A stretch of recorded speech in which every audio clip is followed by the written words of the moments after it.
Selamat pagi Bapak Ibu dan Saudara yang terkasih. Apa kabar hari ini? Sehat? Sukacita? Luar biasa. Berikan salam kanan kiri Bapak Ibu. Katakan selamat beribadah. Tuhan Yesus memberkati, sukacita daripada Tuhan melingkupi di tempat ini. Amin.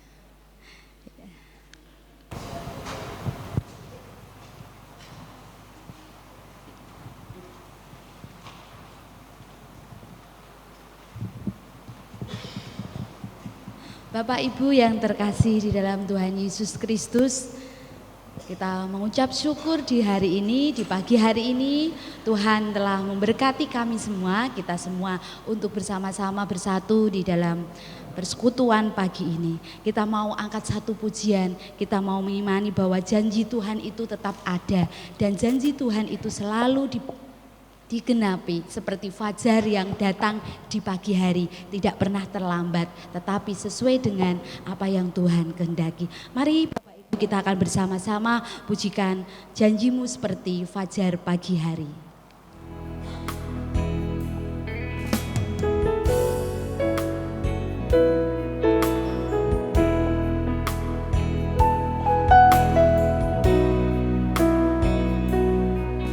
Ketika ku hadapi kehidupan ini, jalan mana yang harus ku pilih? Ku tahu ku tak mampu, ku tahu ku tak sanggup. Hanya Kau Tuhan tempat jawabanku. Aku pun tahu ku tak pernah sendiri, sebab Engkau Allah yang menggendongku. Tanganmu membelaiku, cintamu memuaskanku. Kau mengangkatku ke tempat yang tinggi. Janjimu seperti fajar pagi hari, dan tiada pernah terlambat bersinar. Cintamu seperti sungai yang mengalir, dan ku tahu betapa dalam kasih-Mu. Jemaat kami undang untuk bangkit berdiri. Ketika ku hadapi kehidupan ini, jalan mana yang harus ku pilih? Ku tahu ku tak mampu, ku tahu ku tak sanggup. Hanya Kau Tuhan tempat jawabanku. Aku pun tahu ku tak pernah sendiri, sebab Engkau Allah yang menggendongku. Tanganmu membelaiku, cintamu memuaskanku. Kau mengangkatku ke tempat yang tinggi.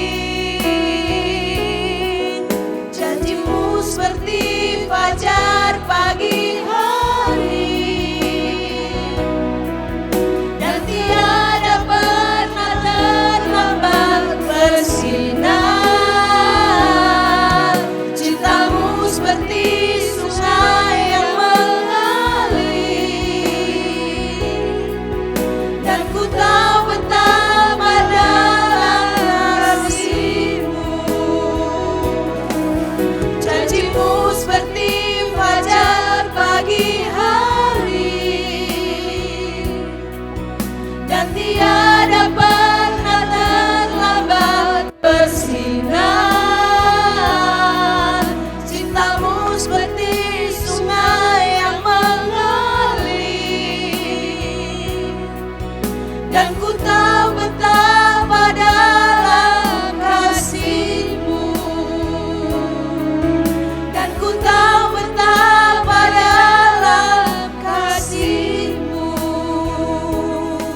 terima kasih untuk cinta kasih yang besar yang Tuhan beri dan anugerahkan bagi kami.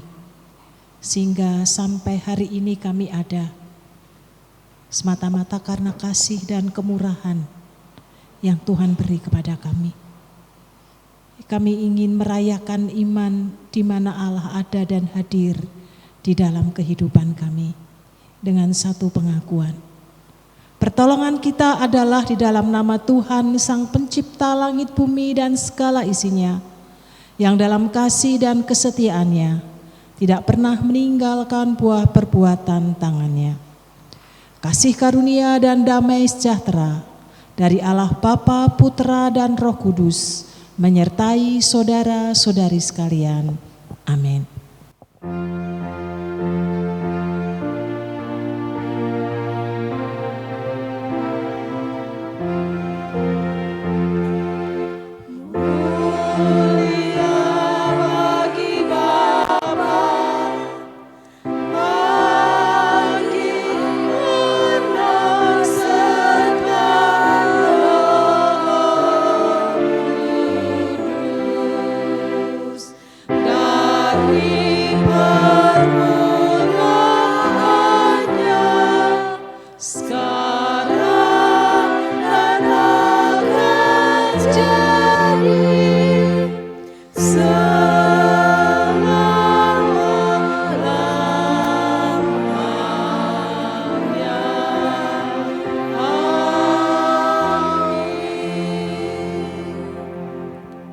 Lukas pasal 6 ayat yang ke-27.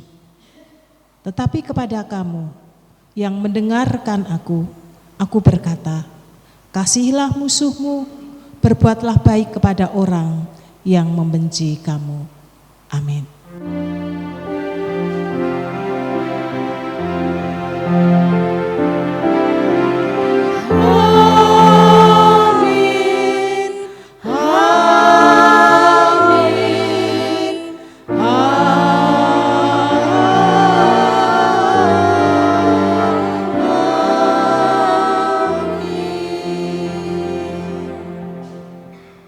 Silakan duduk Bapak Ibu yang dikasihi Tuhan. Kita mengucap syukur untuk kasih setia Tuhan yang senantiasa baru dalam kehidupan kita. Dan setiap kita tidak hanya diajak untuk mengucap syukur, tetapi mari kita mengekspresikan ucapan syukur kita dengan hidup yang benar, hidup yang berkenan kepada Tuhan. Hidup yang terus berproses menuju kepada Kristus. Mari kita sebagai umat saling menolong, saling melengkapi, saling mendukung di dalam proses kehidupan yang tidak mudah. Tetapi ketika ada topangan dari saudara-saudari seiman, maka kita akan disanggupkan untuk melakukannya, menjadi antusias. Dan lebih daripada itu, ada Roh Kudus yang memimpin, menuntun, serta menyanggupkan setiap kita. Selamat merayakan iman di hari Sabat yang diberkati oleh Tuhan. Tuhan Yesus memberkati. Bapak Ibu yang terkasih, mari kita angkat satu pujian. Kita mau bersyukur karena Tuhan baik dan sangat baik kepada kita. Kita akan angkat satu pujian, bersyukurlah kepada Tuhan sebab Ia baik. Mari kita akan pujikan sambil bertepuk Tuhan, karena kasih-Mu tak berkesudahan. Biar yang bernafas memuji Sang Raja, di atas gunung dan di dalam samudra. Tanganku ku angkat padamu, mensyukuri rahmat yang Kau beri.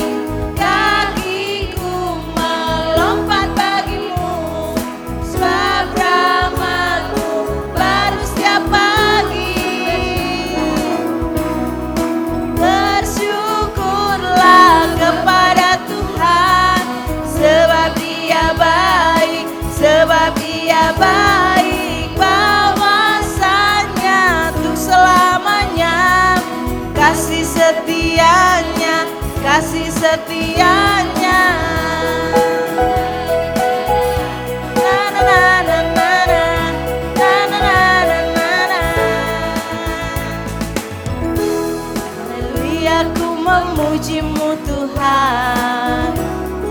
kasih-Mu tak berkesudahan. Biar yang bernafas memuji Sang Raja, di atas gunung dan di dalam samudra. Tanganku ku angkat padamu, mensyukuri rahmat yang Kau beri. Kakiku melompat bagimu, sebab rahmat-Mu baru setiap pagi. Oh, bersyukurlah kepada Tuhan, sebab Ia baik, sebab Ia baik. Bahwasanya untuk selamanya, kasih setianya, kasih setianya. Bersyukurlah kepada Tuhan, sebab Ia baik, sebab Ia baik. Bahwasanya untuk selamanya, kasih setianya, kasih setianya.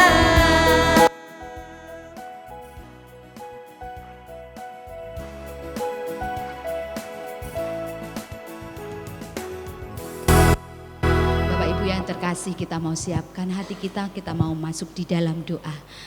Setiap doa yang kita naikkan tentunya tidak mesti dijawab oleh Tuhan saat ini, tetapi Tuhan punya waktu yang tepat atas hidup kita. Mari kita satukan hati kita.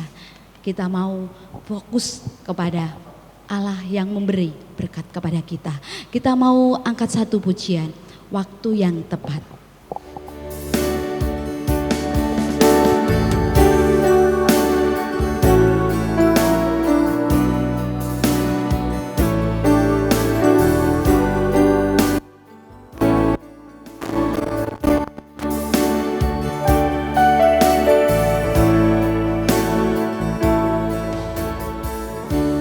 Selalu Tuhan menjawab doa, namun Dia beri yang terbaik di waktu yang tepat.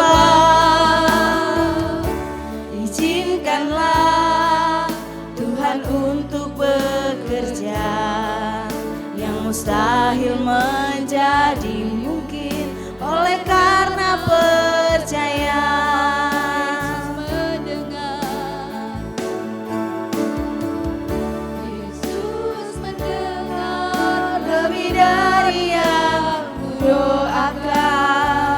Yesus menjawab lebih dari yang ku harapkan. Dengan caranya di waktu yang tepat, ku kan melihat Dia jadikan semua. Tak selalu Tuhan menjawab doa kita, tetapi Tuhan akan memberi yang terbaik dan tepat pada waktunya. Mari kita izinkan Tuhan bekerja atas kita. Tak selalu Tuhan menjawab doa, tapi Dia beri yang terbaik di waktu yang tepat.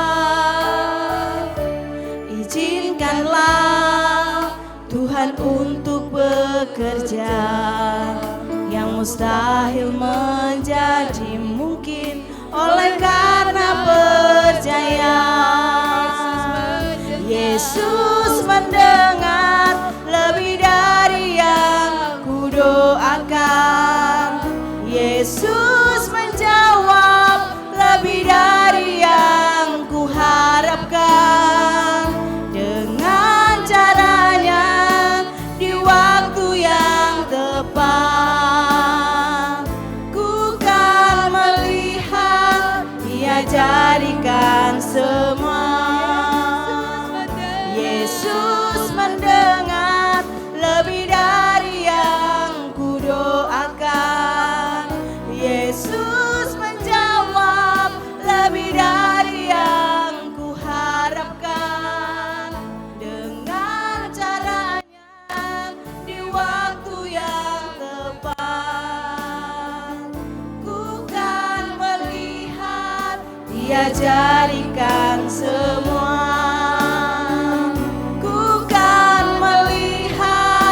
Dia jadikan semua.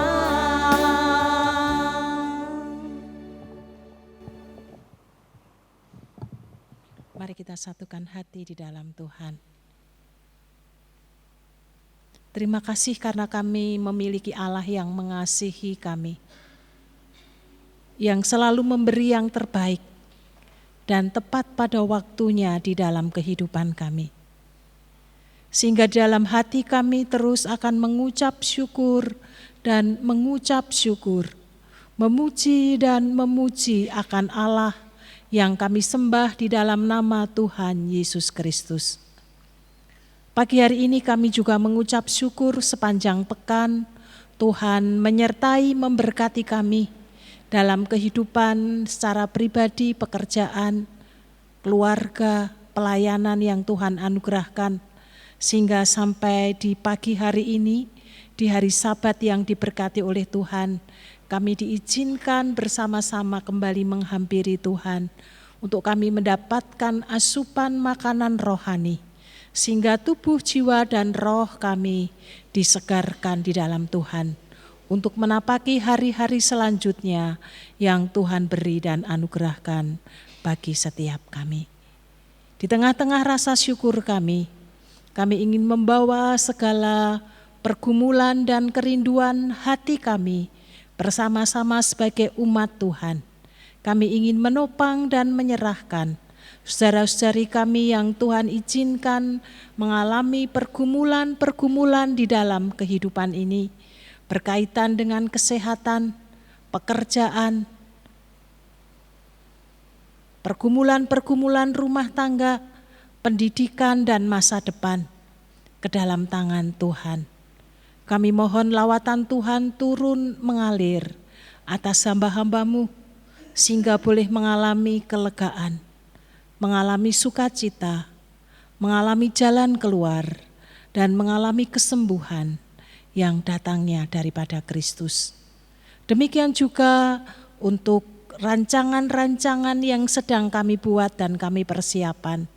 Kami juga membawa di bawah kaki Kristus, agar apa yang kami rancangkan sungguh sesuai dengan apa yang menjadi kehendak Tuhan.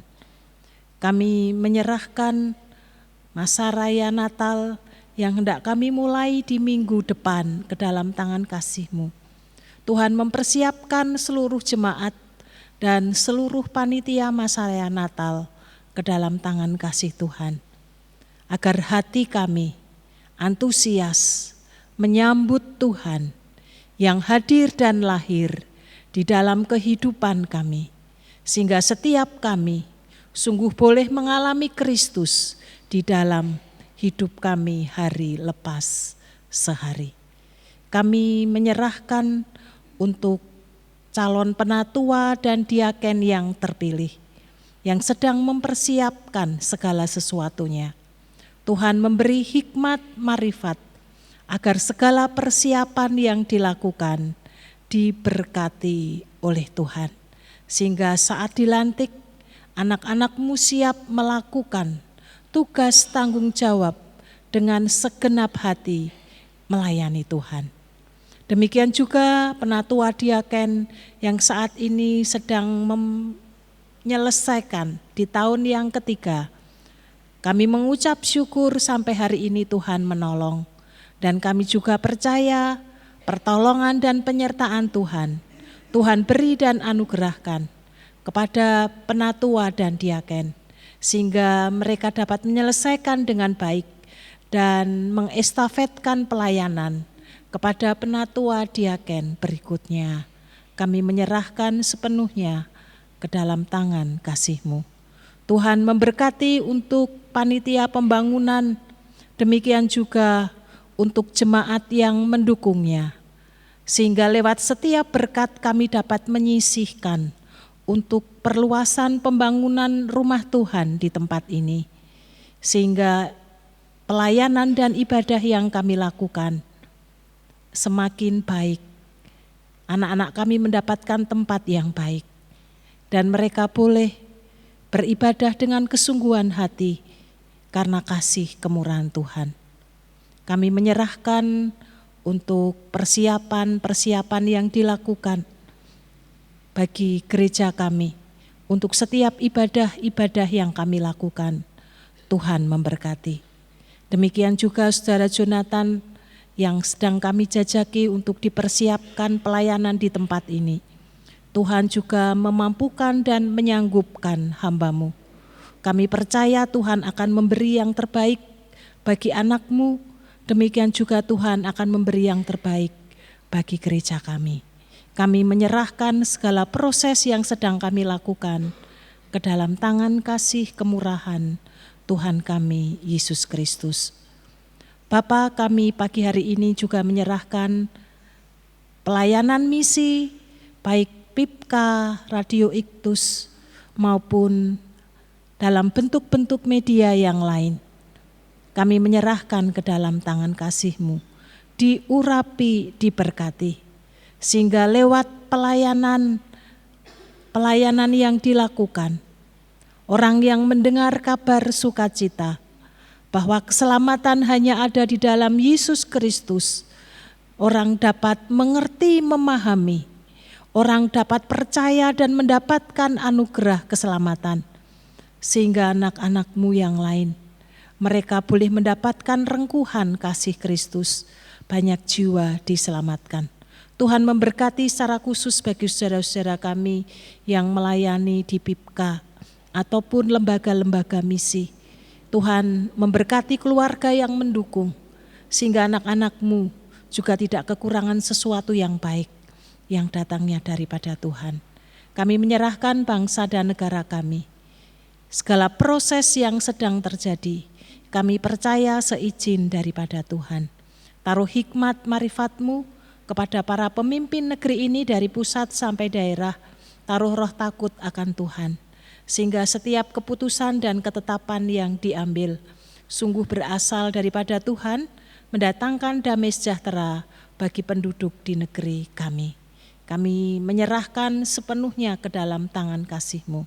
Demikian juga pelayanan misi lewat pendidikan bagi gereja kami menyerahkan TK dan PAUD Esther ke dalam tangan Tuhan. Diberkati oleh Tuhan. Para guru, kepala sekolah, yayasan yang menaungi, sidang jemaat yang mendukung, orang tua yang mempercayakan dan anak-anak didik. Semua kami bawa ke dalam tangan kasih-Mu. Beri hikmat kepada kami semua lewat pendidikan. Anak-anak semakin mengasihi, mencintai dan mengenal Tuhan dengan benar, bahwa lewat anak-anak juga menjadi sarana penginjilan bagi orang tua yang belum percaya ataupun menguatkan dan meneguhkan iman mereka. Terima kasih Tuhan, kami menyerahkan setiap kami yang hadir di pagi hari ini ke dalam tangan kasih-Mu. Kami juga mohon berkat Tuhan, setiap pergumulan-pergumulan hidup yang dialami oleh setiap hamba-hamba-Mu. Kami mohon Tuhan memberi pencerahan, menolong hamba-hamba-Mu, sehingga ketika pulang, damai sejahtera Kristus yang akan mengiring dan menuntun, membawa sukacita tersendiri, karena anak-anak-Mu mengalami lawatan Tuhan di dalam hidupnya. Kami menyerahkan doa-doa syafaat kami pada pagi hari ini dalam satu nama Tuhan kami Yesus Kristus yang telah mengajarkan kami berdoa. Bapa kami yang di surga, dikuduskanlah nama-Mu, datanglah kerajaan-Mu, jadilah kehendak-Mu di bumi seperti di surga. Berikanlah kami pada hari ini makanan kami yang secukupnya, dan ampunilah kami akan kesalahan kami, seperti kami juga mengampuni orang yang bersalah kepada kami. Dan janganlah membawa kami ke dalam pencobaan, tetapi lepaskanlah kami daripada yang jahat. Karena Engkaulah yang mempunyai kerajaan dan kuasa dan kemuliaan sampai selama-lamanya. Amin.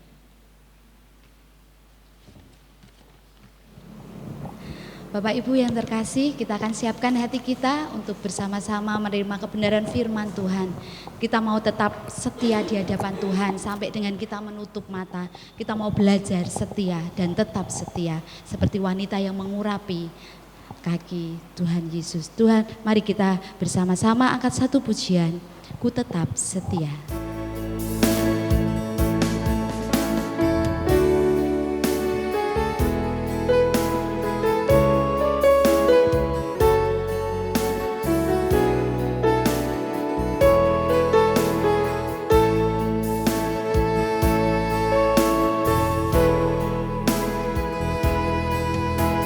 Seperti wanita mengurapimu, menangis di bawah kakimu. Demikian hidupku mau mengasihimu, Yesus Engkau baik bagiku. Seperti wanita mengurapimu, seperti wanita mengurapimu, menangis di bawah kakimu. Demikian hidupku mau mengasihimu, Yesus Engkau baik bagiku. Sampai akhir ku menutup mata, ku tetap setia menanti janjimu. Sampai ku dapatkan mahkota kehidupanku, ku tetap setia untuk melayanimu.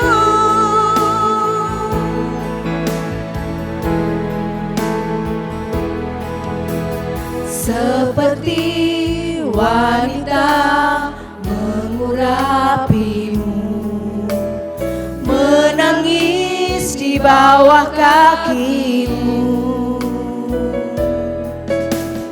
Demikian hidupku mau mengasihimu, Yesus Engkau baik bagiku. Sampai akhir ku menutup mata, ku tetap setia menanti janjimu. Sampai ku dapatkan mahkota kehidupanku, ku tetap setia untuk melayanimu.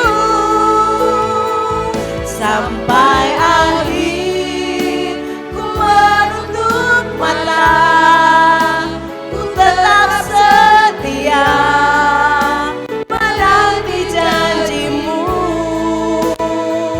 Sampai ku dapatkan mahkota kehidupanku, ku tetap setia untuk melayanimu. Ku tetap setia untuk melayanimu.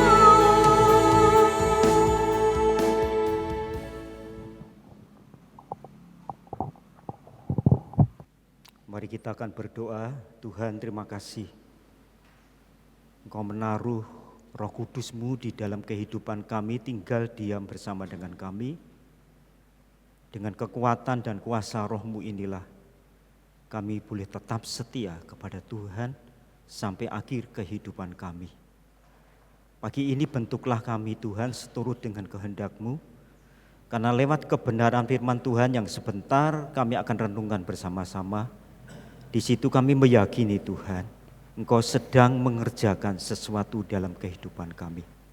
Supaya kami semakin hari semakin berkenan, semakin hari semakin menyenangkan dan menyukakan hati Tuhan. Itulah sebabnya pagi ini berbicaralah kepada kami menyiapkan hati kami siap Tuhan untuk dengar-dengaran akan firman-Mu. Kau memberkati setiap kami yang hadir pada pagi hari ini, dan Roh Kudus silakan Engkau bekerja. Engkau menjamah setiap kami. Kami sangat membutuhkan lawatan-Mu pagi hari ini. Terima kasih Tuhan. Dalam nama Tuhan Yesus kami sudah berdoa dan mengucap syukur. Amin. Shalom Bapak Ibu. Ya, selamat pagi. Ya, saya mengharapkan Bapak Ibu tetap semangat, ya, tetap konsentrasi, ya, pada pagi hari ini. Bapak Ibu, firman Tuhan pagi hari ini diambil dari kitab Matius pasal yang kelima. Matius pasal 5 mulai ayat 46 sampai dengan ayat yang ke-48. Saya akan membacakan, apabila kamu mengasihi orang yang mengasihi kamu, apakah upahmu? Bukankah pemungut cukai juga berbuat demikian? Dan apabila kamu hanya memberi salam kepada saudara-saudaramu saja, apakah lebihnya daripada perbuatan orang lain? Bukankah orang yang tidak mengenal Allah pun berbuat demikian? Karena itu haruslah kamu sempurna, sama seperti Bapamu yang di surga adalah sempurna. Nah, renungan pagi hari ini saya beri tema hidup yang saleh, Bapak Ibu. Ya, hidup yang saleh itu yang seperti apa, Bapak Ibu? Atau orang yang saleh itu orang yang bagaimana itu? Kalau Bapak Ibu lihat di dalam kamus besar bahasa Indonesia, orang yang saleh adalah orang yang melakukan kebajikan agamanya, ada ketaatan, ada kepatuhan kepada ajaran agama, dan orang yang dilihat atau melakukan perbuatan atau perilaku yang baik dalam kehidupan sehari-hari. Jadi orang yang saleh itu digambarkan rohaninya itu baik, tapi kehidupan sosial di tengah masyarakat juga dikenal baik. Nah, di dalam Alkitab Bapak Ibu ada seorang tokoh yang jelas-jelas disebut sebagai orang yang saleh. Bapak Ibu ada yang tahu? Ayub, Bapak Ibu. Bisa baca itu dalam Ayub mulai pasal yang pertama. Ayub itu dikatakan dia orang yang saleh. Dia jujur, takut kepada Allah, dan dia menjauhi kejahatan. Bahkan kalau Bapak Ibu baca di dalam ayat 8, digambarkan Ayub itu seperti orang yang sempurna. Ya, orang yang sempurna. Karena Allah sendiri mengatakan, lihat itu hambaku Ayub. Tidak ada seorang pun di muka bumi yang seperti dia. Luar biasa Bapak Ibu. Ayub itu rohaninya baik, moralnya baik, karakternya baik, dan perbuatannya baik. Lah, setiap agama atau semua agama di muka bumi ini mengajarkan umatnya untuk hidup saleh. Termasuk kita orang Kristen Bapak Ibu. Kalau Bapak Ibu baca 2 Petrus 3 ayat 11, kita dituntut untuk hidup kudus dan saleh di dalam kehidupan ini. Bapak Ibu, semua agama menghendaki umatnya untuk hidup saleh. Tapi kita sebagai orang Kristen, atau saya sebut kesalehan Kristiani, kesalehan kita sebagai pengikut Kristus dituntut lebih daripada mereka semua. Saudara yang kasih dalam Tuhan, lah bagaimana hidup kita, kesalehan kita bisa lebih daripada yang lain. Lah itulah salah satu bagian yang akan kita renungkan bersama-sama. Saya mengajak kita buka kembali Matius pasal 5, khususnya ayat 48. Bapak Ibu bisa perhatikan. Karena itu haruslah kamu sempurna, sama seperti Bapamu yang di surga adalah sempurna. Ya, firman Tuhan di dalam ayat 48 dimulai dengan kata sambung, yaitu karena itu. Berarti apa? Berarti ayat ini ada kaitannya dengan ayat sebelumnya, yaitu ayat 46 dan ayat 47 yang sudah kita baca bersama-sama. Saudara, dari ayat 48 ini ada dua bagian besar yang akan kita renungkan bersama-sama. Yang pertama tentang kesalehan Kristiani, yaitu kesalehan kita sebagai orang Kristen, kesalehan kita sebagai pengikut Kristus. Yang kedua, keunikan kesalehan Kristiani.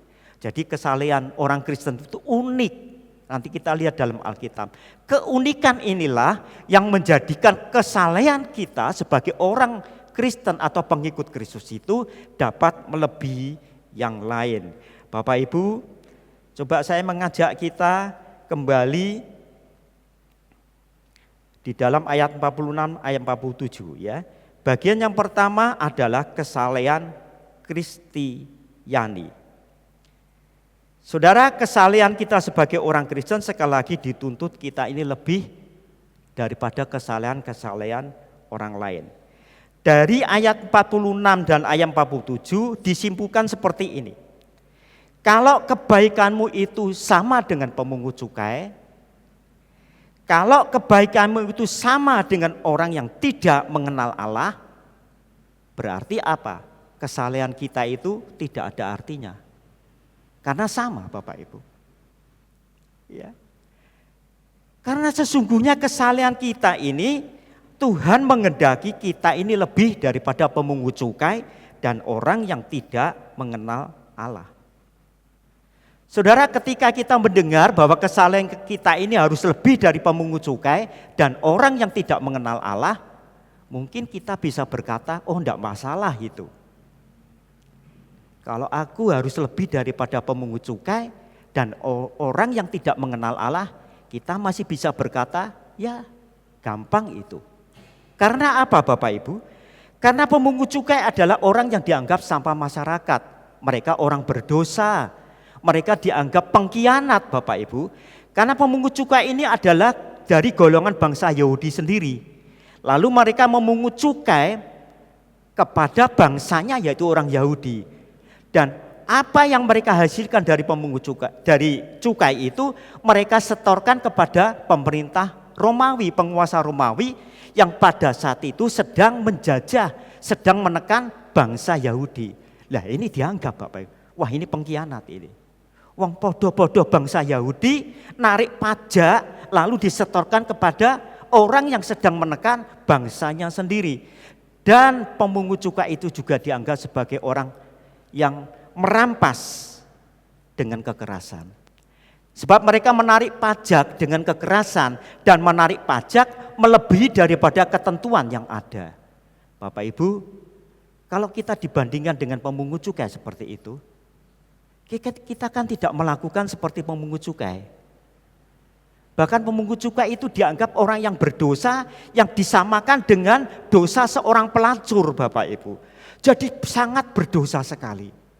Lah ketika kita dibandingkan dengan pemungut cukai dan kita berkata aku tidak seperti yang dilakukan pemungut cukai. Aku bukan sampah masyarakat, aku bukan pengkhianat, aku bukan orang yang berdosa seperti pelacur, berarti tidak masalah. Aku bisa lebih dari pemungut cukai.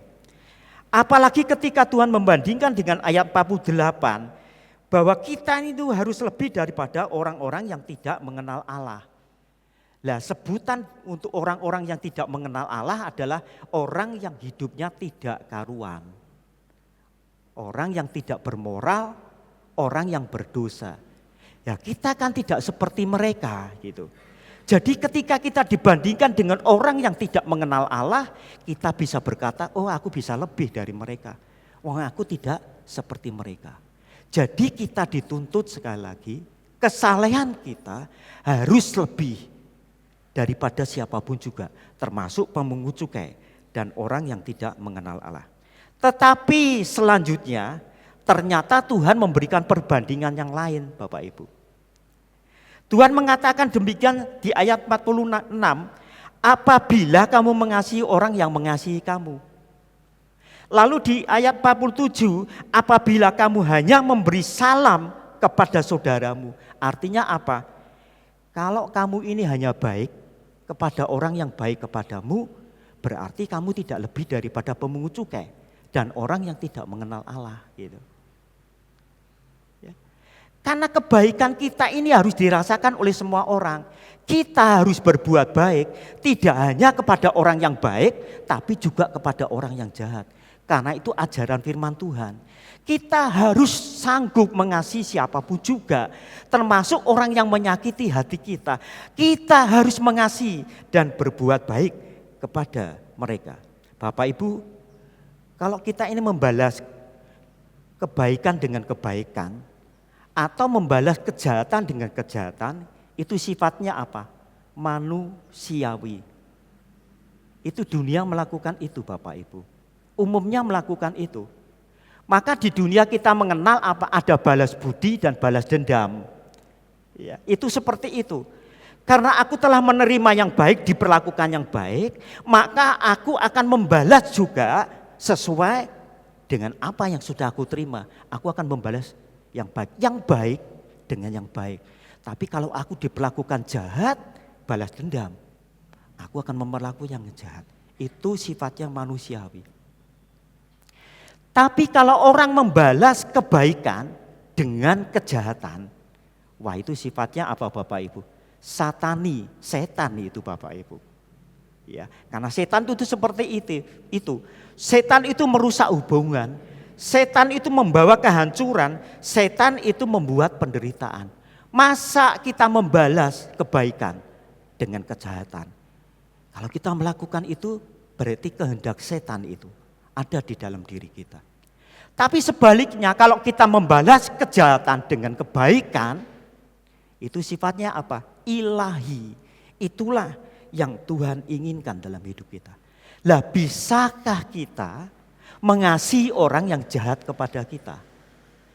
Kalau kita tidak bisa mengasihi orang yang jahat kepada kita, yang memusuhi kita, berarti kita tidak lebih daripada pemungut cukai dan orang yang tidak mengenal Allah. Padahal tuntutan Tuhan adalah kita harus lebih daripada siapapun juga di muka bumi ini.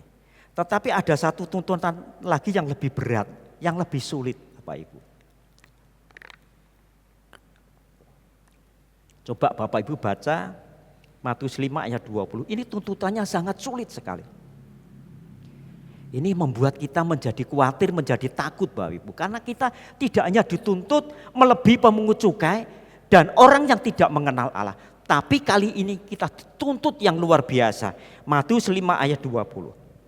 Maka aku berkata kepadamu, jika hidup keagamaanmu tidak lebih benar daripada hidup keagamaan ahli-ahli Taurat dan orang-orang Farisi, sesungguhnya kamu tidak akan masuk ke dalam kerajaan surga. Lah kali ini kita dibandingkan dengan ahli Taurat dan orang Farisi. Kita dituntut kita harus lebih daripada mereka. Saudara, ahli Taurat dan orang Farisi ini mereka adalah pemuka atau pemimpin-pemimpin agama. Mereka itu pengajar-pengajar kitab Taurat. Mereka ini senantiasa berada di dalam bait Allah. Mereka itu dikenal orang-orang yang rohani, orang-orang yang terhormat. Coba bandingkan ketika kita ini harus melebihi mereka. Kita menjadi apa? Ciut Bapak Ibu. Kita menjadi kecil. Karena kita merasa kita tidak seperti mereka. Ini orang yang rohani, ini pemimpin agama, ini pengajar-pengajar kitab Taurat di dalam bait Allah. Orang yang sangat dihormati, kita menjadi kecil Bapak Ibu. Coba kita lihat apa yang dilakukan oleh mereka selanjutnya. Di dalam Matius pasal 23 ayat 15. Matius 23 ayat 15. Ya, saudara bisa baca di situ. Hanya gara-gara ingin mentobatkan satu orang, Alkitab mencatat, mereka rela untuk mengarungi lautan dan menjelajahi daratan. Apa enggak luar biasa Bapak Ibu? Orang Farisi dan ahli Taurat yang akan menjadikan satu orang saja menjadi pengikut agama mereka, mereka rela berkorban. Waktu, tenaga dan harta mereka curahkan hanya gara-gara ingin membuat satu orang itu menjadi pengikut agama mereka. Tapi sayang, konsepnya keliru Bapak Ibu. Konsepnya keliru. Sehingga orang yang ditobatkan ini dijelaskan di dalam Matius 23 ayat 15, mereka justru menjadi penghuni neraka. Kejahatan mereka lebih besar daripada orang Farisi dan ahli Taurat. Kenapa bisa demikian? Konsepnya keliru. Sebab mereka mentobatkan seseorang bukan untuk menjadi pengikut Kristus, tapi menjadi pengikut agama mereka. Aneh Bapak Ibu. Kalau kita menginjili seseorang bukan menjadikan orang itu jadi Kristen, itu salah Bapak Ibu. Kita menginjili seseorang supaya orang itu mengenal, percaya kepada Kristus, bukan agama. Karena agama tidak pernah menyelamatkan, saudara. Yang menyelamatkan hidup kita adalah Yesus Kristus yang kita percayai di dalam kekristenan. Lah orang Farisi ini konsepnya keliru, Bapak Ibu.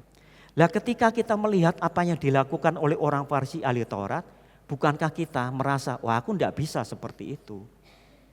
Kita masih pikir-pikir Bapak Ibu, beranikah kita mengorbankan segala sesuatu hanya gara-gara satu orang?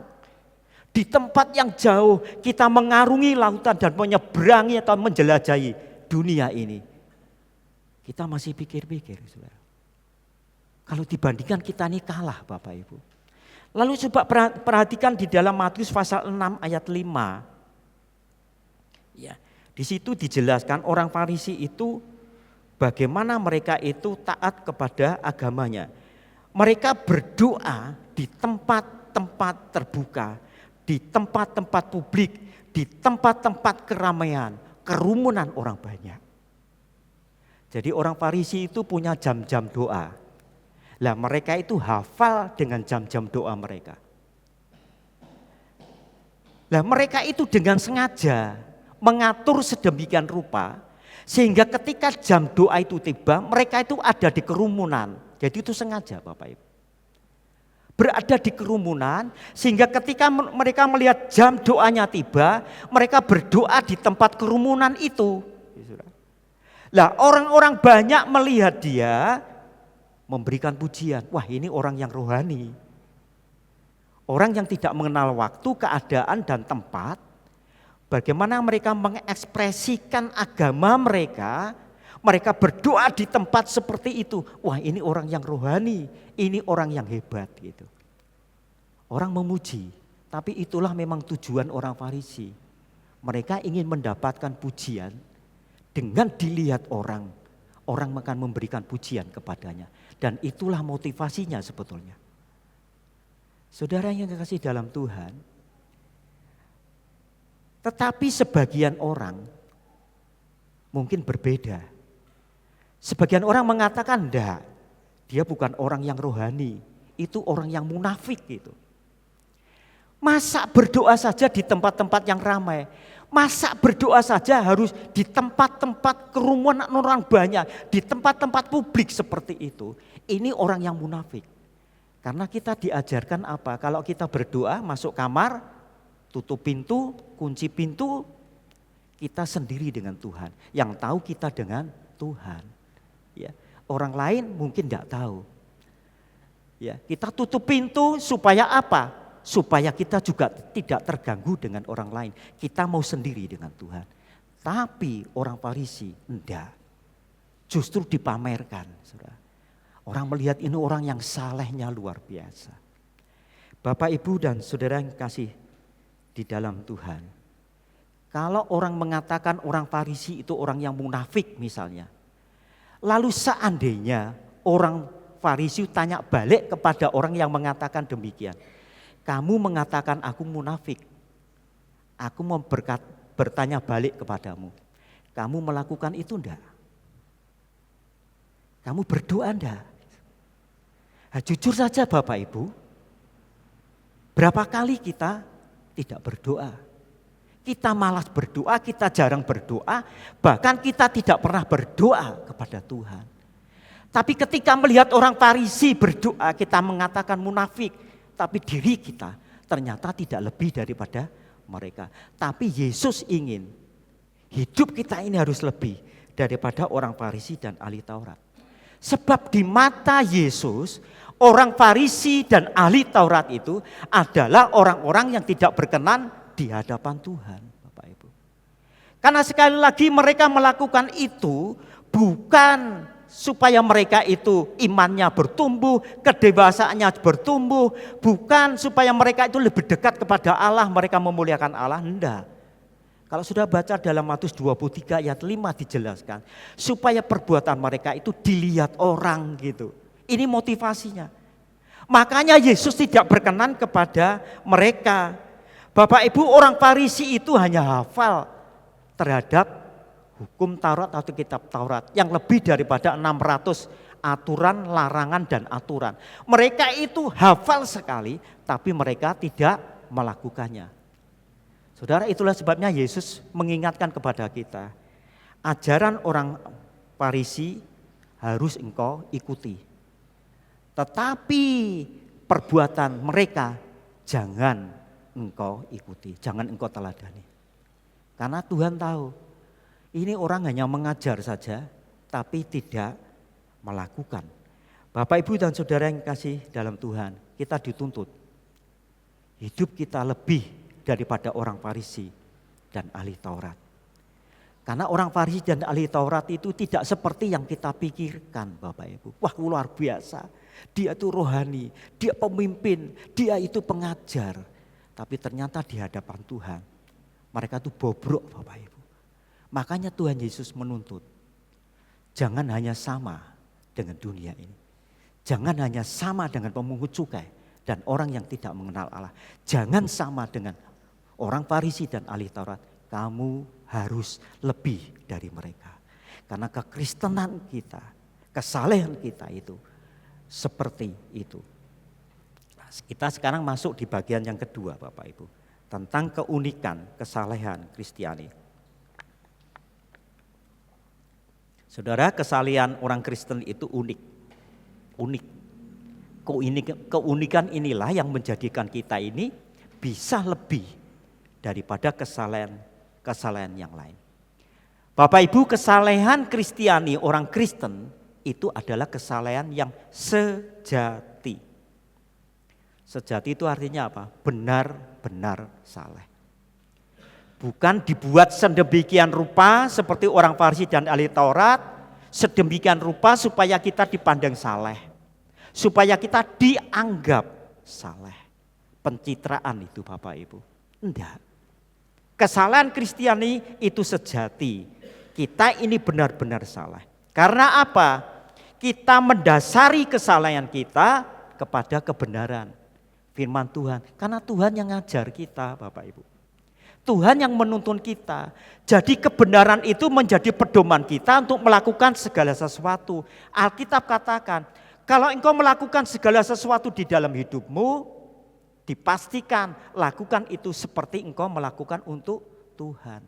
Jadi ketika kita melakukan segala sesuatu bukan motivasi kita yang muncul, pribadi kita, tujuan pribadi kita yang muncul. Enggak, aku lakukan semata-mata bagi Tuhan. Aku ingin ekspresikan cinta kasihku kepada Tuhan lewat apa yang kita lakukan di dalam kehidupan ini. Kesalehan tanpa kebenaran, Bapak Ibu, akan menjadi kesalahan. Perhatikan, Bapak Ibu. Kesalehan tanpa dibarengi dengan kebenaran atau didasari dengan kebenaran akan menjadi kesalahan. Bedanya di E dan A. Saleh dan salah, Bapak Ibu. Saudara, beberapa contoh di dalam Alkitab, orang yang memiliki konsep yang salah di dalam kesalehan. Karena mereka tidak mendasari kesalahan mereka dengan kebenaran Alkitab. Di dalam Filipi pasal 3 misalnya, orang Yahudi memiliki konsep yang keliru tentang kesalehan mereka. Mereka berkata, kami ini adalah orang yang saleh di mata Tuhan. Kenapa? Mereka berkata, kami ini orang yang paling benar di antara bangsa yang lain. Kami ini satu-satunya bangsa menjadi umat pilihan Tuhan. Yang kedua, kami ini melakukan hukum Taurat gitu. Salah satunya adalah kami disunat pada hari yang ke-8. Kami adalah satu-satunya bangsa yang memiliki kitab Taurat. Tidak ada bangsa yang lain yang memiliki kitab Taurat. Kami memiliki kitab Taurat. Kalau kami tidak saleh, tidak mungkin Tuhan berkenan kepada kami. Tidak mungkin Tuhan akan menjadikan kami umat pilihan Tuhan. Jadi mereka itu menganggap diri mereka saleh. Dan karena mereka menganggap diri mereka saleh, lalu mereka berkata, hanya kami umat pilihan Tuhan yang diselamatkan oleh Tuhan. Bukankah itu konsep yang salah, saudara? Kesalehan orang tidak mungkin bisa mendatangkan keselamatan di dalam dirinya. Sebab keselamatan itu adalah anugerah Allah. Kita percaya kepada Allah. Tanpa orang percaya kepada Allah, tidak mungkin orang akan mendapatkan keselamatan, saudara. Orang akan hidup saleh sebagaimanapun juga orang menuruti ajaran agama mereka. Tanpa mereka percaya kepada Kristus Yesus yang sudah menebus hidupnya. Orang tidak akan pernah mendapatkan keselamatan di dalam hidupnya. Karena keselamatan itu pemberian Tuhan, kita terima keselamatan lewat apa? Iman, percaya kita kepada Kristus. Tanpa itu tidak mungkin Bapak Ibu. Nah ini konsep yang salah orang Filipi. Ya di kitab Filipi, aku saleh. Oleh karena aku saleh, aku menerima keselamatan. Di dalam Kolose pasal 2 Bapak Ibu, Paulus juga mengecam beberapa orang seolah-olah mereka itu merendahkan diri. Ada orang yang menyiksa dirinya untuk kesalehan. Ada orang yang menyendiri. Jadi orang tidak mau berkumpul dengan orang lain, takut dosa orang itu mencemari hidupnya. Daripada aku tercemar dengan dosa dunia, dosa orang lain, lebih baik aku menyendiri tidak mau kumpul. Ini kan keliru Bapak Ibu.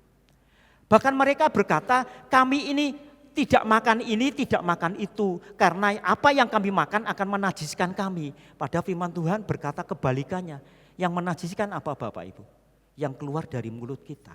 Bukan apa yang masuk dalam diri kita yang menajiskan. Apa yang keluar dari diri kita.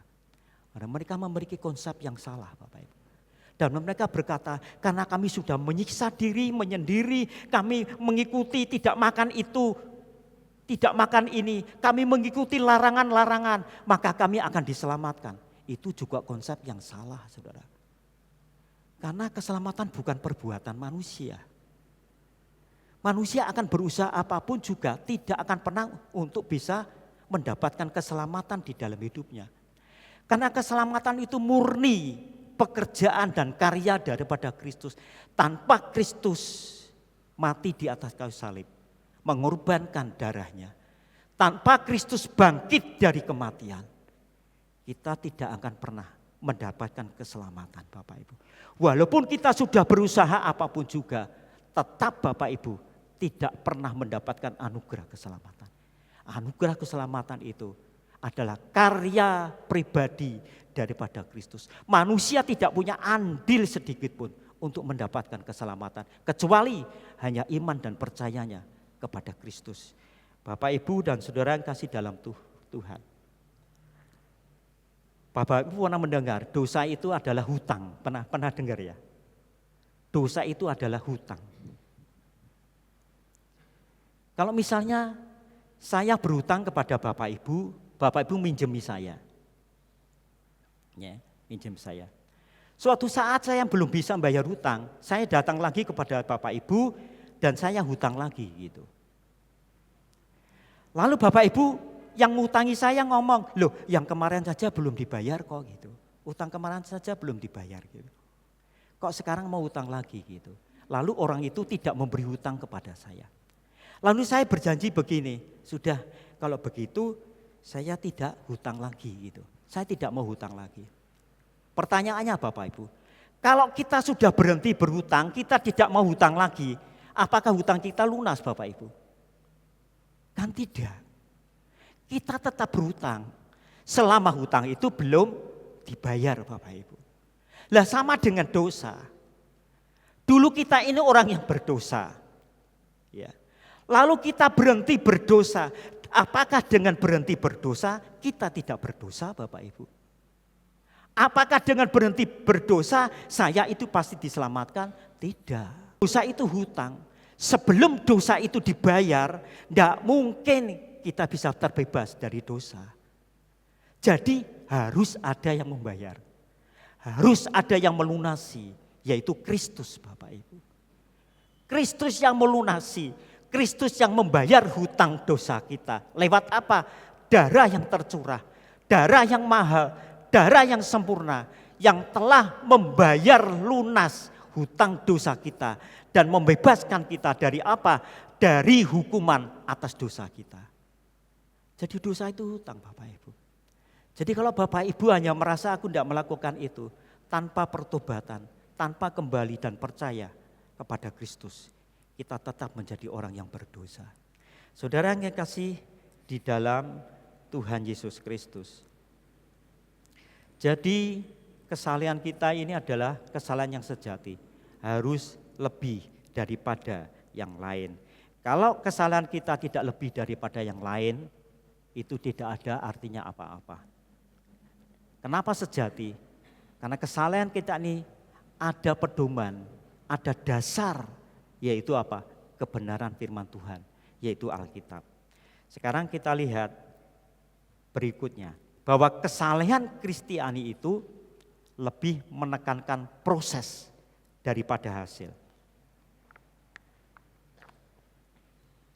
Bapak Ibu perhatikan ayat 48, Matius 5 ayat 48. Karena itu haruslah kamu sempurna, sama seperti Bapamu yang di surga adalah sempurna. Tuntutan Tuhan bagi kita adalah karena Bapamu di surga itu sempurna, maka kamu anak-anak Tuhan harus sempurna. Bisa sempurna enggak? Jujur saja, bisa sempurna enggak? Enggak. Tidak mungkin kita bisa sempurna seperti Allah. Bapak Ibu, ada orang yang menafsirkan seperti ini. Kata sempurna yang dikenakan kepada kita dan kepada Allah itu berbicara tentang kasih yang sempurna. Orang mengatakan karena di dalam ayat-ayat sebelumnya di situ firman Tuhan berbicara tentang kasih. Jadi yang dimaksud sempurna di sini adalah kasih Allah yang sempurna. Kasih Allah yang tanpa batas, kasih Allah yang tanpa syarat itu. Kalau kasih Allah itu adalah kasih yang sempurna, dan kita harus sempurna di dalam kasih kita seperti kasih Allah yang sempurna. Bisa enggak? Tetap tidak bisa. Ya, tetap tidak bisa. Tidak mungkin kita bisa memiliki kasih yang sempurna seperti kasih Allah. Sampai kita mati pun tidak pernah mungkin kita bisa memenuhi tuntutan firman Tuhan ini sampai kita mati. Tidak bisa Bapak Ibu.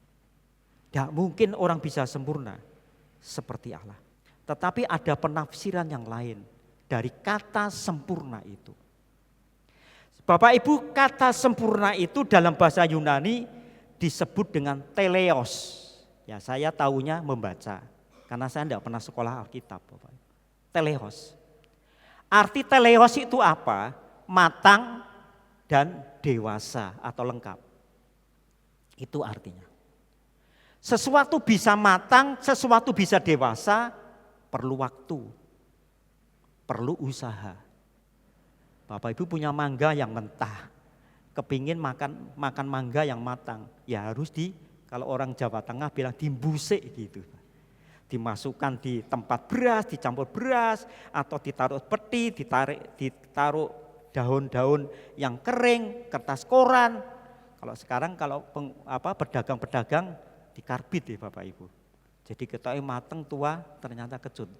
Beberapa kali istri saya beli, wah ketoknya api-api dipangan kecut Bapak Ibu. Saudara yang kasih dalam Tuhan, untuk bisa matang dan dewasa butuh waktu, butuh usaha. Dewasa juga demikian. Ada usaha, ada waktu. Tidak mungkin orang lahir langsung dewasa. Tidak mungkin orang lahir langsung bisa jalan Bapak Ibu. Tidak mungkin sih. Karena ada waktu saudara. Dan itulah yang disebut dengan proses. Proses. Sempurna itu proses Bapak Ibu. Sekalipun hasilnya kita tidak pernah sempurna. Sampai mati kita tidak pernah sempurna. Tapi Tuhan ingin proses itu harus engkau jalani. Engkau harus tetap berusaha. Engkau harus tetap mengejarnya, kata firman Tuhan. Engkau harus berlari-lari untuk menuju ke sana, ke sebuah tujuan, yaitu panggilan surgawi daripada Allah di dalam Kristus Yesus. Kita tahu kita tidak sempurna. Bukan berarti kita diam. Tapi kita harus tetap berusaha. Di dalam Filipi pasal 3 ayat 13 dan 14, coba kita baca Bapak Ibu. Filipi pasal 3 ayat 13 dan 14, contoh tentang Paulus. Saya akan membacakannya. Saudara-saudara, aku sendiri tidak menganggap bahwa aku telah menangkapnya. Artinya apa? Paulus mengakui, aku ini tidak sempurna gitu. Makanya aku tidak bisa menangkapnya. Wong aku bukan orang yang sempurna. Tetapi ini yang kulakukan. Sekalipun dia berkata aku tidak sempurna, ini yang kulakukan. Aku melupakan apa yang telah di belakangku dan mengarahkan diri kepada apa yang di hadapanku dan berlari-lari kepada tujuan untuk memperoleh hadiah, yaitu panggilan surgawi dari Allah dalam Kristus Yesus. Saudara, kita tidak sempurna di muka bumi ini. Tapi bukan berarti kita tidak berusaha. Kita tetap berjuang untuk memperoleh hadiah, keselamatan yang Tuhan sudah sediakan kepada kita. Kita harus kerjakan keselamatan itu dalam kehidupan kita. Walaupun kita tahu, aku ini tidak mungkin bisa sempurna. Saudara, di dalam natur kita sebagai orang berdosa, ya natur kita lahir sebagai orang yang berdosa. Kita ini tinggal di dalam dunia yang berdosa. Lalu setiap hari kita berkumpul dengan orang yang berdosa. Apakah kira-kira kita bisa sempurna tanpa kesalahan? Bisa enggak? Kita bisa sempurna tanpa kesalahan enggak? Enggak mungkin Bapak Ibu. Enggak mungkin kita bisa sempurna tanpa kesalahan. Tetapi orang yang mengasihi Tuhan bukan dilihat berapa kali dia jatuh, berapa kali dia berbuat kesalahan. Enggak. Orang yang mengasihi Tuhan dilihat ketika dia jatuh, apakah dia akan bangkit berdiri di hadapan Tuhan. Itu yang jauh lebih penting Bapak Ibu. Ketika kita berbuat kesalahan, kita jatuh, apakah ketika kita jatuh kita sadar, kita bangkit dan kita berkata, Tuhan, aku mau mengandalkan Engkau lebih lagi. Aku semakin dekat kepada Engkau. Suatu saat kita jatuh, kita akan bangkit lagi.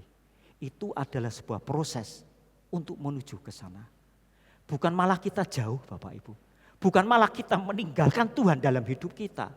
Tapi semakin kita dekat kepada Tuhan, semakin kita rindu untuk menyenangkan hati Tuhan. Sekalipun kita pernah jatuh dan berulang kali jatuh. Tapi kita bangkit Bapak Ibu. Seperti ditulis dalam Mazmur 37 ayat 24. Dikatakan orang benar Bapak Ibu. Itu bukan berarti dia orang yang sempurna. Enggak. Dia pernah jatuh.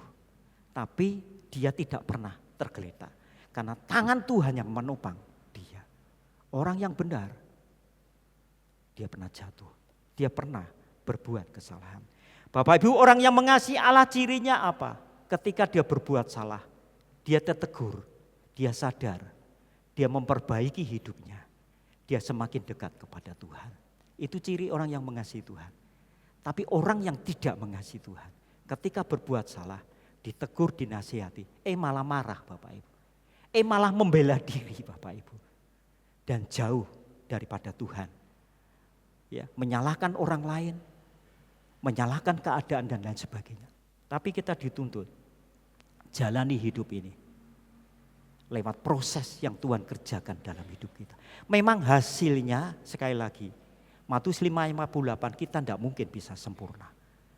Tapi kita tetap berusaha untuk menuju ke sana.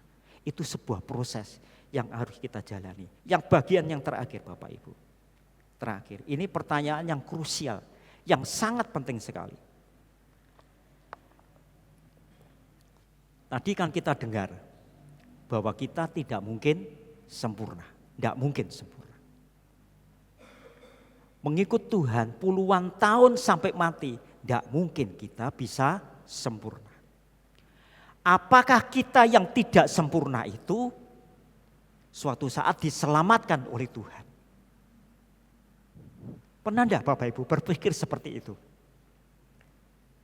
Karena aku tidak sempurna, maka tidak mungkin aku diselamatkan oleh Tuhan. Saudara, ini konsep yang keliru, Bapak Ibu.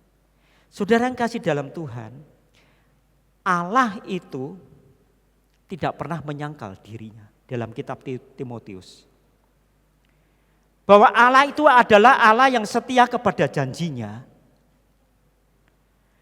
Kita manusia, perbuatan kita tidak pernah akan mempengaruhi dan membatalkan rencana Tuhan, janji Tuhan dalam hidup kita.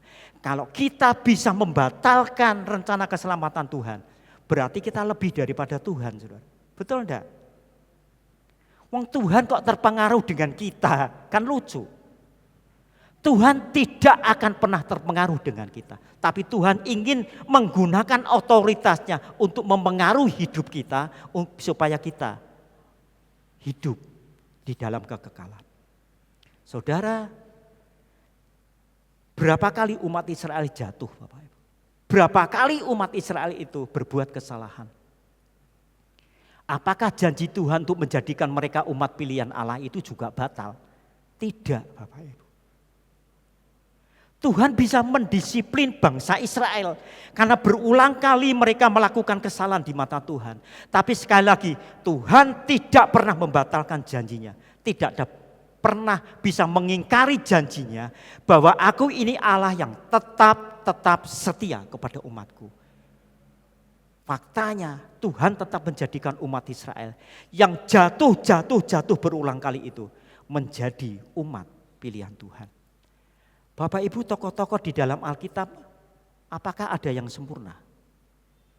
Coba Bapak Ibu bisa menunjukkan tokoh di dalam Alkitab yang sempurna. Tidak ada Bapak Ibu yang sempurna. Nuh, Bapak Ibu.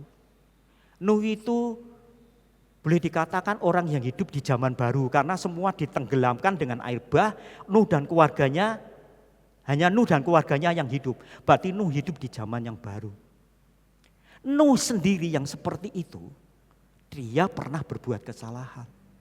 Suatu saat Alkitab mencatat dia minum sampai dia mabuk dan dia tidak menyadari bahwa dirinya telanjang. Itu dosa di hadapan Tuhan, Bapak Ibu. Tidak sempurna, Bapak Ibu. Kita lihat Daud, sempurna enggak? Enggak. Daud pernah berbuat kesalahan. Dia pernah jatuh dalam dosa perzinahan, dia pernah jatuh di dalam pembunuhan, saudara. Kita melihat Salomo. Salomo seorang raja yang dipenuhi oleh hikmat Tuhan. Luar biasa. Kehormatan, kemuliaan dikenakan kepada Salomo. Sempurna enggak Salomo? Tidak. Dia pernah jatuh dalam dosa penyembahan kepada Baal, kepada dewa. Karena dia mengikuti istri-istrinya. Tidak ada seorang pun tokoh di dalam Alkitab yang sempurna. Apakah mereka tidak diselamatkan oleh Tuhan? Satu contoh yang sangat jelas Bapak Ibu, Musa adalah pemimpin bangsa Israel. Untuk membawa bangsa Israel keluar dari Mesir menuju ke tanah perjanjian atau Kanaan. Tuhan berulang kali melakukan mujizat lewat Musa. Saudara. Apakah Musa sempurna? Tidak.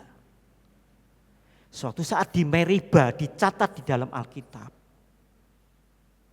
Dia marah, dia pukul batu itu. Padahal perintah Tuhan apa? Katakan batu itu untuk mengeluarkan air. Tapi saking jengkelnya dengan umat Tuhan yang menuntut, dia melakukan kesalahan. Dia pukul batu itu. Sampai Tuhan katakan apa? Kenapa engkau tidak taat kepadaku? Lalu Tuhan berkata apa?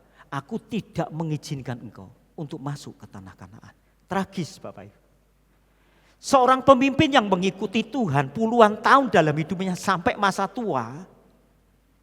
Tapi ternyata satu kesalahan membuat dia tidak diperkenankan oleh Tuhan untuk masuk ke tanah Kanaan. Pertanyaannya adalah, Musa diselamatkan oleh Tuhan enggak? Musa masuk di dalam surga yang mulia enggak? Nanti kita akan lihat Bapak Ibu. Seorang lagi yang bernama Elia. Seorang nabi yang dipakai Tuhan luar biasa. Elia itu satu-satunya nabi yang berani menegur Raja Ahab pada saat itu. Dia juga satu-satunya nabi yang diurapi dipakai Tuhan luar biasa. Ketika dia berkata, hari ini tidak turun hujan. Dan benar, tidak turun hujan. Selama 3 masa, setengah masa atau 3,5 tahun tidak turun hujan.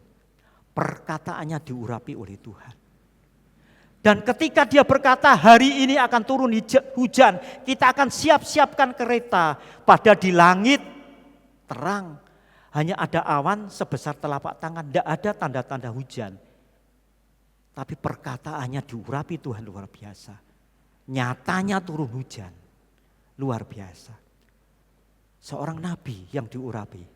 Bahkan seorang nabi yang sanggup menghadapi nabi-nabi palsu, nabi-nabi Baal pada saat itu seorang diri. Apakah dia sempurna? Tidak, Bapak Ibu. Suatu saat di dalam kesendirian, karena takut kepada Isabel, dia berdoa kepada Tuhan. Doanya seperti ini, sekarang Tuhan cukup bagiku. Ambil nyawaku, aku mau mati sekarang ini. Kenapa saudara?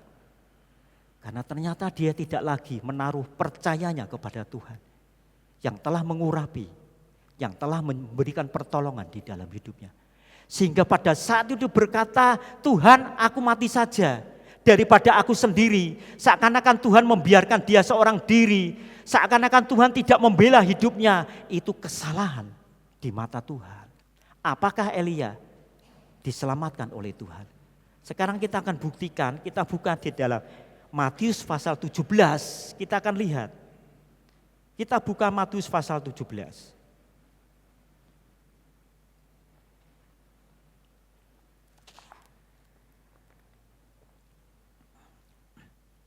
Saya kebacakan mulai ayat 1. 6 hari kemudian Yesus membawa Petrus, Yakobus dan Yohanes saudaranya, dan bersama-sama dengan mereka ia naik ke sebuah gunung yang tinggi.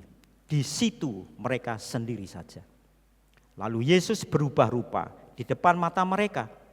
Wajahnya bercahaya seperti matahari dan pakaiannya menjadi putih bersinar seperti terang. Maka nampak kepada mereka Musa dan Elia sedang berbicara dengan dengan Yesus. Ini Musa dan Elia kan di kitab perjanjian lama, berarti sudah mati belum? Sudah mati itu Bapak. Lah penglihatan di atas gunung ini membuktikan ketika Petrus, Yohanes dan Yakobus itu memandang, sepertinya langit itu terbuka, surga itu mereka lihat, dan di tempat itu mereka melihat Musa, Elia dan Yesus sedang berbicara. Ini menyiratkan, ini menegaskan. Musa dan Elia sekalipun dia tidak sempurna, pernah melakukan kesalahan, tapi ternyata Tuhan tetap genapi. Dia tetap diselamatkan oleh Tuhan di surga. Nyatanya dia ada di surga bersama dengan Yesus Bapak Ibu. Yang membuat mereka diselamatkan Bapak Ibu itu bukan kesalahan, tapi imannya kepada Tuhan. Makanya saya katakan proses itu harus kita jalani gitu. Kita jatuh, kita berbuat kesalahan, ya bangkit lagi, kembali kepada Tuhan. Kita tetap teguh, jangan sampai iman kita itu goyah gara-gara kita melakukan kesalahan. Gara-gara kita tidak sempurna, lalu iman kita jadi luntur, kita tinggalkan Tuhan dalam hidup kita. Kalau seperti itu, bisa jadi kita akan kehilangan sesuatu di dalam kehidupan kita, saudara.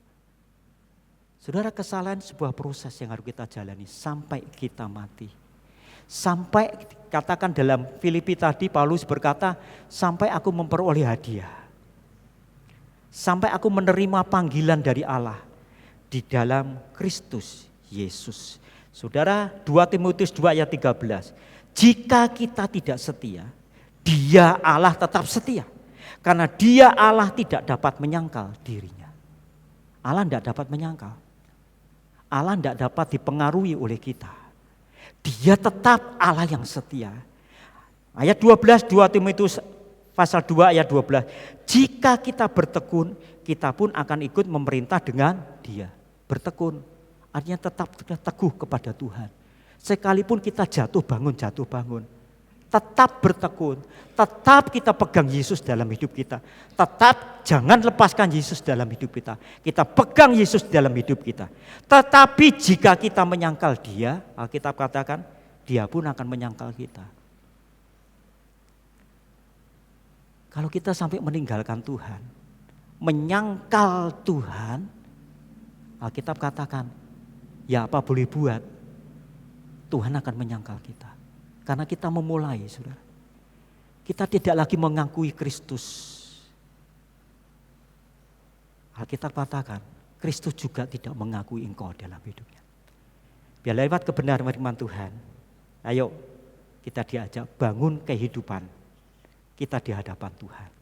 Proses itu harus kita jalani dalam hidup kita. Pelayanan itu bukan selalu indah. Pelayanan itu penuh dengan pergumulan. Tapi bukan berarti iman kita tidak semakin bertumbuh. Justru lewat pergumulan-pergumulan, lewat kejatuhan kita. Kita harus semakin bertumbuh, semakin dewasa, semakin dekat dengan Tuhan. Amin. Tuhan Yesus memberkati kita semua. Mari kita akan berdoa. Terima kasih untuk renungan firman Tuhan pada pagi hari ini. Kami rela Engkau bentuk Tuhan. Engkau sebagai penjunan kami. Kami dibentuk menjadi bejana yang sungguh berguna, yang diperkenan oleh Tuhan. Kami tidak sempurna. Sebagai manusia, natur kami sebagai orang berdosa. Kami kadang-kadang masih jatuh, kami masih berbuat kesalahan. Tapi kami bersyukur Roh Kudus senantiasa mengingatkan kembali akan jalan kehidupan kami. Kami akan kembali kepada Tuhan, kembali kepada Tuhan. Sebab Engkau yang akan membentuk kami, Engkau yang akan memurnikan kami.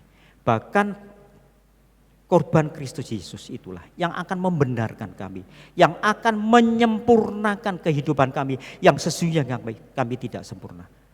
Tetapi Kristus yang menjadikan kami ini berkenan di hadapan Tuhan. Terima kasih Engkau memberkati jemaat Tuhan yang ada di tempat ini. Kami berdoa dan menyerahkan hidup kami di dalam nama Tuhan kami Yesus Kristus. Amin. Demikianlah firman yang boleh kita sama-sama dengarkan dan boleh kita lakukan di dalam setiap hari. Bapak Ibu yang terkasih, kita diberi kesempatan oleh Tuhan untuk memberikan persembahan. Pada hari ini ada 2 persembahan. Yang pertama persembahan untuk operasional gereja dan yang warna hitam dan yang warna hijau nanti persembahan untuk Natal. Kita akan sama-sama mendengarkan firman Tuhan di dalam Roma 12 ayat 1 mengatakan, karena itu saudara-saudara, demi kemurahan Allah, aku menasihatkan kamu supaya kamu mempersembahkan tubuhmu sebagai persembahan yang hidup, yang kudus dan yang berkenan kepada Allah. Itu adalah ibadahmu yang sejati. Mari kita sama-sama memberikan berkat kita yang sudah Tuhan berikan sepanjang minggu ini kepada kita semua. Saya undang untuk petugas kolekte maju ke depan. Jemaat kami undang untuk bangkit berdiri.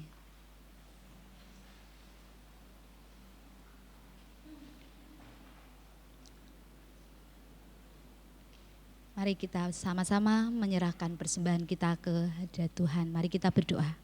Segala puji dan syukur kami naikkan ke hadirat Tuhan pada pagi hari ini. Kami mengucap syukur Tuhan atas berkat-berkat yang Tuhan berikan kepada kami sepanjang minggu ini. Tuhan memberkati di dalam setiap pekerjaan kami. Tuhan senantiasa melimpahkan berkat-berkat-Mu atas kehidupan dan pekerjaan kami. Dan pada pagi hari ini Tuhan, kami memberikan sebagian berkat yang sudah Engkau berikan kepada kami. Tuhan sucikan, Tuhan kuduskan, biarlah persembahan yang kami berikan dapat menyenangkan hati Tuhan, terlebih boleh menjadikan sarana pelayanan di tempatmu di sini.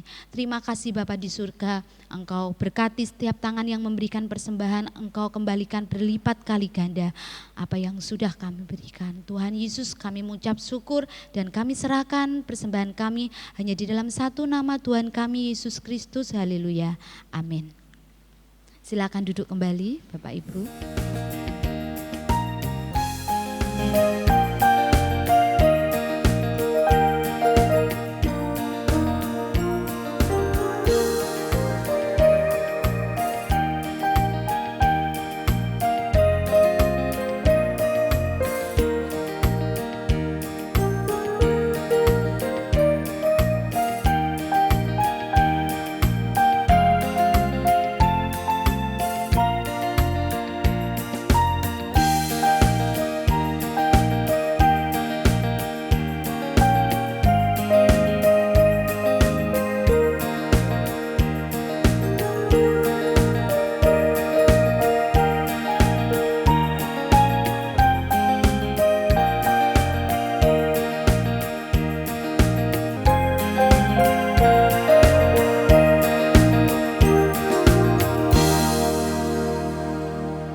terima kasih untuk Bapak Ibu yang sudah memberikan persembahannya buat Tuhan.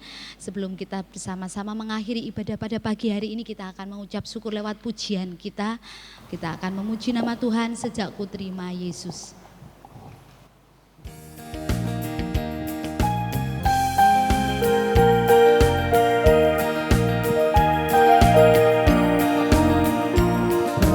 Perubahan ajaib terjadi padaku sejak ku terima Yesus. Ada terang dan harapan dalam hidupku sejak ku terima Yesus. Sejak ku terima Yesus. Sejak ku terima Yesus. Jiwa raga kepenuhan sukacita. Sejak ku terima Yesus.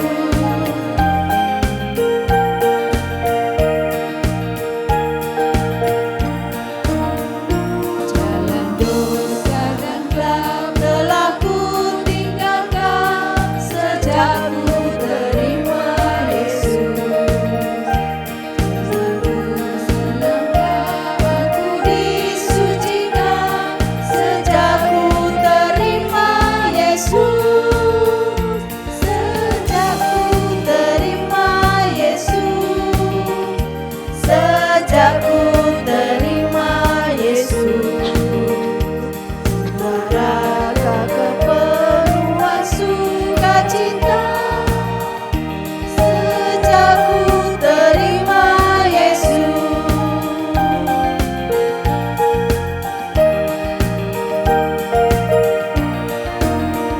Sekarang harapan dan selamatku penuh sejak ku terima Yesus. Aku tak bimbang, hatiku tetap teguh sejak ku terima Yesus. Sejak ku terima Yesus. Sejak ku terima Yesus.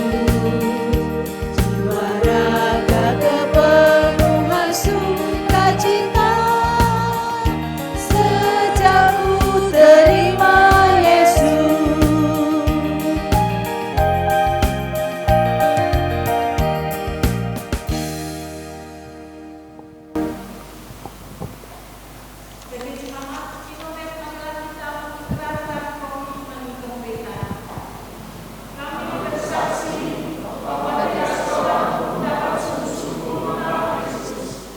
Kecuali ia mengikutinya setiap hari dalam kehidupan.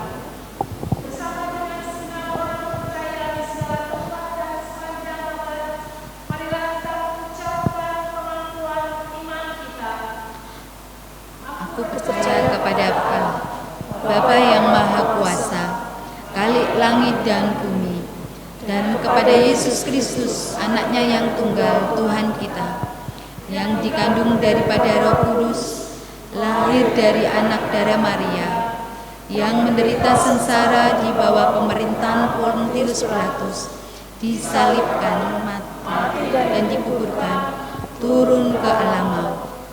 Pada hari yang ketiga bangkit pula dari antara orang mati, naik ke surga, duduk di sebelah kanan Bapa yang Maha Kuasa, dan dari sana untuk menghakimi orang yang hidup dan yang mati. Aku percaya kepada Roh Kudus, gereja yang kudus dan am, persekutuan orang kudus, pengampunan dosa, kebangkitan orang mati, dan hidup yang kekal.